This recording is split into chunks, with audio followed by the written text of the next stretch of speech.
A continuación, en Canal Historia, historias de los anales de la historia. Historias de triunfos y tragedias, aventuras y logros, mientras vamos en busca de la historia. Se trata de un volumen breve que lleva el misterioso título de Los Protocolos de los Sabios de Sion, y es probablemente uno de los libros más influyentes del siglo XX. Henry Ford creía que se trataba de una llamada de alerta para despertar a los Estados Unidos. Winston Churchill llegó a creer que era auténtico. Los nazis lo utilizaron como una justificación para el genocidio. Esta es la historia de una mentira interminable. Ha engañado a millones de personas de todo el mundo durante más de un siglo y sigue siendo una poderosa fuente de odio y maldad. Acompáñennos en nuestra búsqueda de la historia para sacar a la luz un engaño mortal.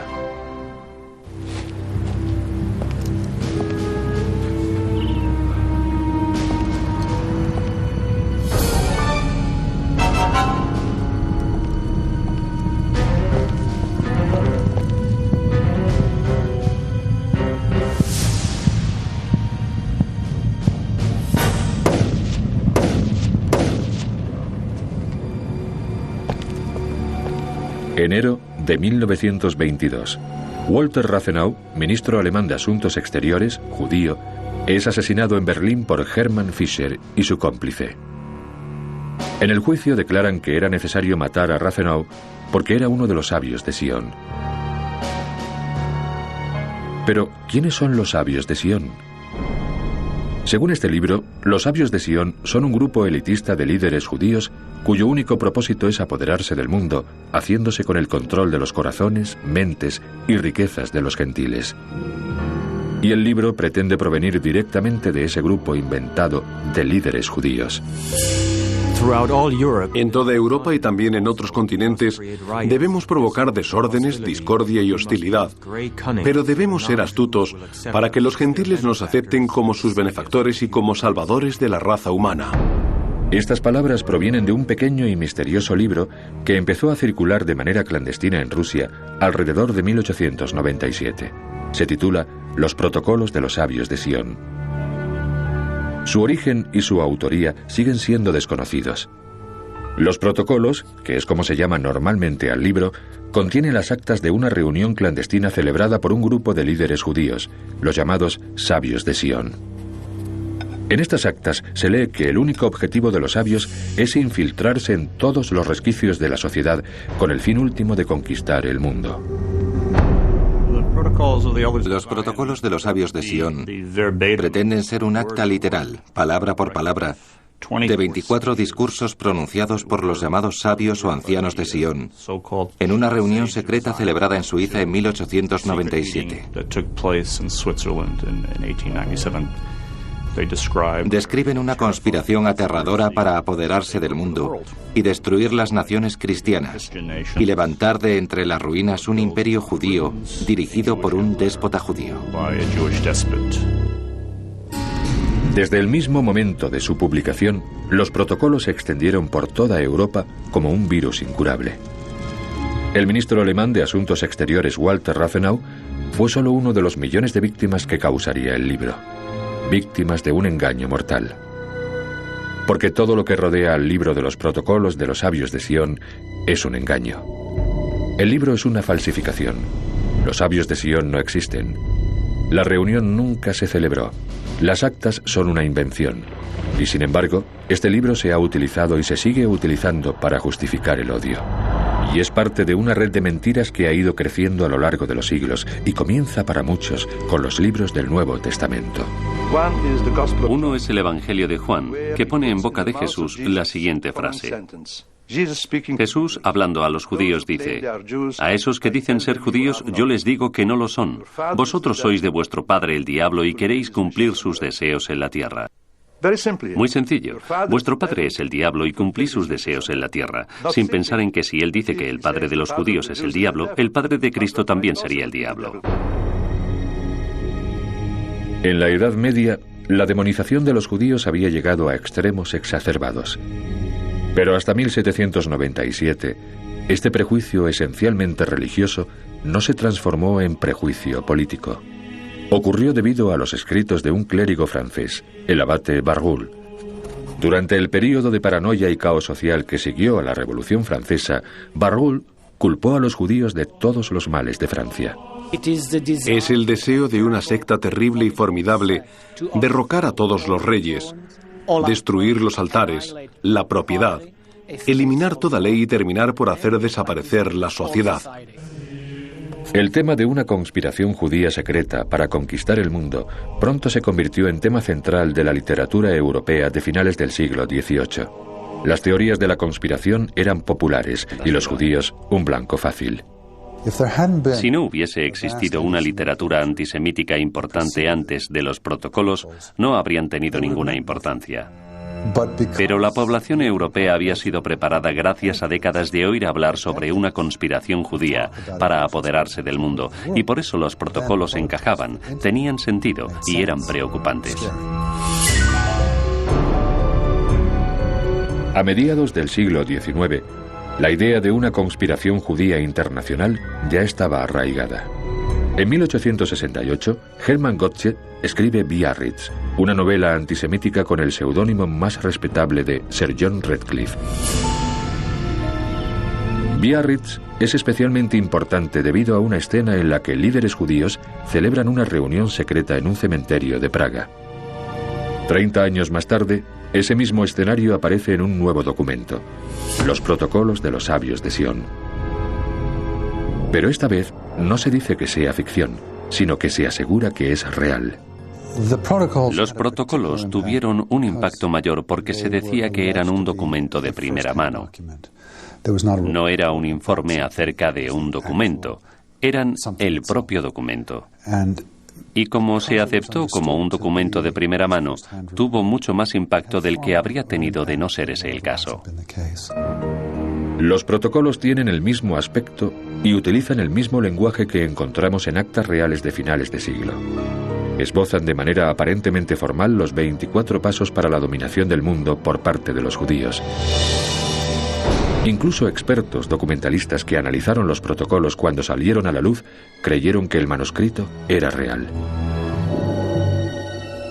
Pronto comenzaremos a establecer enormes monopolios, acumulaciones colosales de riqueza, de las que dependerán incluso las mayores fortunas de los gentiles, hasta tal punto que se desmoronarán al día siguiente de la revolución política. Fue increíble. Llamó la atención de todo el mundo. Hay declaraciones de muchísima gente diciendo no sabía que estaba pasando algo así. Tuvo muchísimo impacto. Además de su aspecto auténtico, los protocolos también daban nombres, y algunos de los nombres que aparecían en el documento eran los de líderes judíos reales. Theodor Herzl aparece como el sabio principal de los sabios de Sion. Este fue un engaño particularmente astuto, porque el mismo año de la aparición de los protocolos, Theodor Herzl estaba en Basilea, Suiza, liderando el primer Congreso Mundial Judío. Él es el sabio principal, y tenía sentido claro, ya que se suponía que los protocolos provenían del Congreso de Basilea, el primer congreso sionista. El documento es tan poderoso, de hecho, que a pesar de que se ha demostrado que los protocolos son falsos en al menos 10 ocasiones diferentes a lo largo de sus 100 años de historia, muchas de las personas que los leen siguen creyendo que el documento es real y que lo que dice es cierto. ¿Quién pudo crear un engaño tan poderoso y por qué se crearon los protocolos? La respuesta está plagada de enigmas y ambigüedades que comenzaron con un simple deseo: influir en el zar Nicolás II de Rusia. A continuación, En busca de la historia.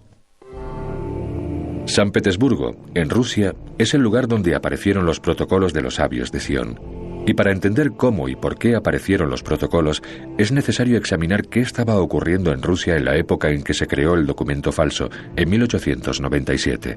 Estamos en vísperas de la Revolución Rusa. Eran tiempos de crisis. Y en tiempos de crisis la gente necesita una explicación de lo que está pasando. Y ahí está la cuestión de la conspiración judía. No hay nada en el mundo moderno que no pueda ser explicado apelando a la naturaleza siniestra de lo que están planeando los judíos. El zar Nicolás II estaba dividido entre dos facciones opuestas dentro de su gobierno. Los reformadores liberales querían entablar un diálogo político con los bolcheviques, los líderes de la incipiente revolución. La derecha conservadora se oponía firmemente y puso en marcha una campaña secreta para desacreditar a los liberales. Muchos de los ministros liberales del zar y sus homólogos bolcheviques eran judíos o tenían vínculos con intereses empresariales judíos, y por eso la creación de los protocolos proporcionaba un motivo práctico, aunque imaginario, para temer a la izquierda. No se hizo con intereses inocentes. Siempre tuvo un objetivo político. Creo que un objetivo político destructivo en casi todos los casos. Quizá al principio, muy al principio, no fue nada más que un intento de influir en las decisiones menores del zar Nicolás II, que tenía poca fuerza de voluntad. Hay quien tiene la teoría de que se hizo para intentar asustarlo un poco y hacerle ver que debía aplastar a sus enemigos, como habrían hecho los sabios de Sion si estuvieran en su lugar. Nadie lo sabe con seguridad, pero las pruebas circunstanciales indican que los protocolos de los sabios de Sion fueron creados por la Okrana, la policía secreta rusa. Una facción de derechas controlaba la Okrana, un grupo que contaba con la voluntad y los medios para crear una falsificación persuasiva. La persona que supervisaba la Okrana rusa había encargado trabajos similares para desacreditar a enemigos políticos o amenazas políticas. Esa persona es Piotr Ivanovich Rakovsky, director de Relaciones Exteriores de la Okrana. Se trata de un maestro de la falsificación que equipa a sus agentes con documentos falsos con los que puedan infiltrarse en organizaciones subversivas y destruirlas desde dentro. Y lo más convincente es que Rakovsky ya tenía antecedentes de culpar a los judíos por todos los males. En 1892, 5 años antes de la aparición de los protocolos, Rakovsky emplea el seudónimo de Jean Préval para publicar Anarquía y Nihilismo, un breve panfleto que esbozaba las mismas ideas que aparecieron en los protocolos 5 años más tarde.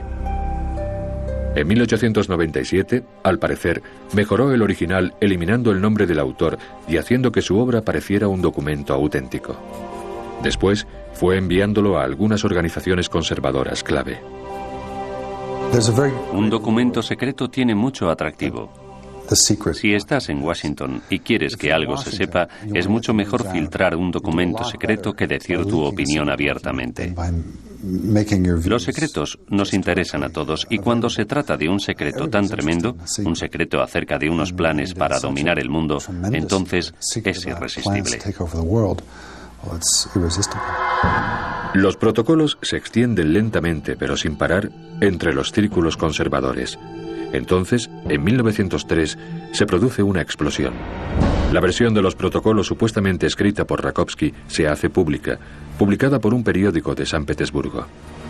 El editor es Pavlache Krusevan, un antisemita y fascista convencido, cuyos editoriales acababan de provocar grandes disturbios en la ciudad rusa de Kishinev. Mueren 45 judíos y más de 1.300 hogares y tiendas de judíos son destruidos. En cuanto Krusevan recibe el fraudulento protocolo de los sabios de Sion, lo publica como si fuera real. El genio maligno ya está en la botella.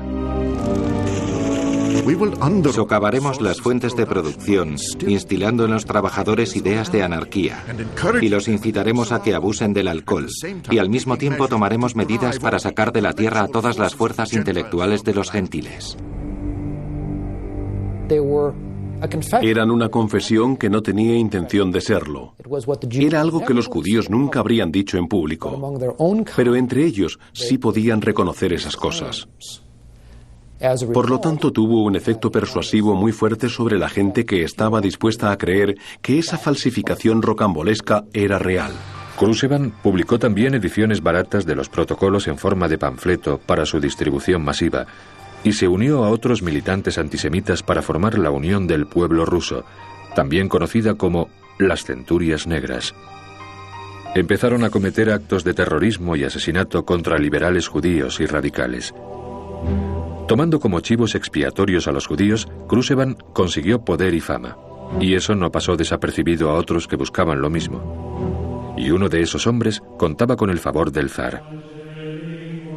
Sergei Nilus era un asesor en la corte de Nicolás y Alejandra. Era bien recibido en la corte porque era famoso, un místico cristiano autor de Lo grande en lo pequeño, una autobiografía de gran éxito en la que narraba su transformación de un ateo de clase media